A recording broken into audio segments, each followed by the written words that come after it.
Gusto mo ba ng dagdag na kita ngayong New Year? Ito po ang ilan sa mga papatok na negosyo sa 2014. Narito po ang report. Food trucks, vending machines at mga serbisyo na may kinalaman sa gawaing bahay. Ito raw ang ilan sa mga papatok na negosyo sa 2014. Sa susunod na taon kasi magpapatuloy ang trend ng pagiging busy ng mga tao, kaya walang sapat na oras para personal na dumayo pa sa mga tindahan. Kaya magiging uso, ang mga nagbebenta mismo ang lalapit sa mga mamimili. One is about convenience. Kasi people tend to see that because of their busy lifestyle. Damit at cosmetics ang ilan pa rin sa mga magpapatuloy na pinakamabili.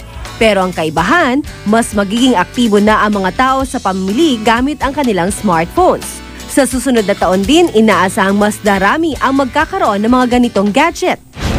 Ang mga tindahang on-the-go naman tulad ng food trucks magiging patok dahil sa nakatutuwang konsepto.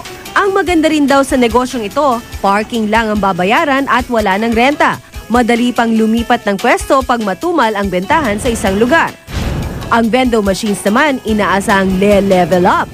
Bukod sa juice o kape, maging mga damit ay i-dispense na tulad sa ibang bansa.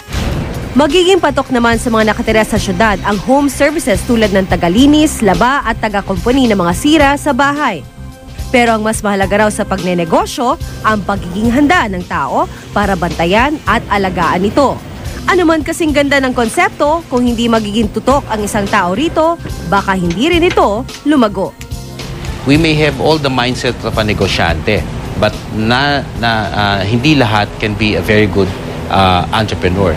So, ano pa isang importante? When you talk about walang problema sa trending, what would be papatok na negosyo, you always talk about sustainability.